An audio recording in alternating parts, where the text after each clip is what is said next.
एक बार फिर से आप सभी का स्वागत है। नाम तो आपको याद ही होगा, टी टॉक विथ एसपी।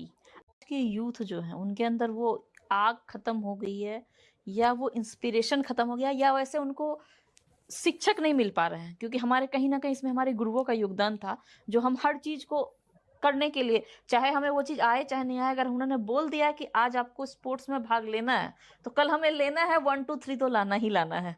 भले हमें दौड़ना आता हो चाहे नहीं हो, वॉलीबॉल खेलना आता नहीं, उन्होंने बोल दिया तो हमें खेलना है। हमें डांस आता हो चाहे नहीं आता हो, उन्होंने डाल दिया नाम तो स्टेज पे हमें करना ही करना है। इसमें आप जो कह रही हैं आपकी बात एक ठीक है, लेकिन थोड़ा सा मैं आपको और थोड़ा सा कहूँ कि आपसे कुछ असहमति और कुछ बिंदुओं पर सहमति। जी जी। शिक्षक आज भी अच्छे हैं, सही बात यही है कि हम्म। शिक्षक की कमी नहीं है, और जो टीचिंग मेथोडोलॉजी है, पेडागोजिकल जो एवेन्यूज हैं वो ज़्यादा तो खुल कमी गए। कहाँ आ रही है?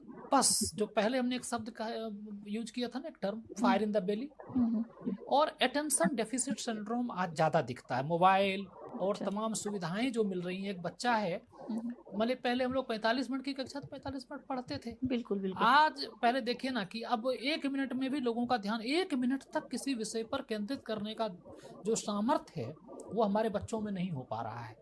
तो यदि आप 1 मिनट 2 मिनट केंद्रित नहीं हो पा रहे हैं तो किसी बड़े एम पर केंद्रित कैसे होंगे? जी ये जी। महत्वपूर्ण है, सोचने की बात है।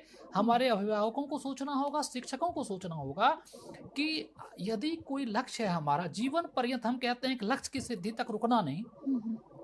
जिसका टेंशन, जो रील वाली जनरेशन है कि 1 मिनट के रील को 30 सेकंड में हटा रहा है, वो किसी एक लक्ष्य की ओर लगातार चल ही नहीं पाता है। इस डायरेक्शन में चले और फिर अगले डायरेक्शन में हम भटक गए। इतने ज्यादा डायरेक्शनल चेंजेस होते हैं, दे गो ऑफ द टेंजेंट, अपने पाथ से विपथन हो जाता है उनका।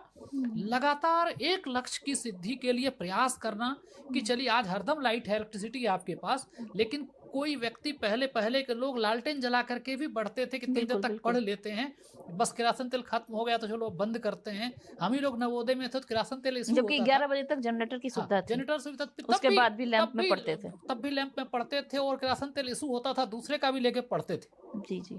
लेकिन आज आपके पास एसी में आप बैठे हुए हैं, लाइट का पावर कट की बात ही नहीं है, लेकिन आपके बगल में मोबाइल रखा है, डिस्ट्रैक्ट हो गया आपका ब्रेन।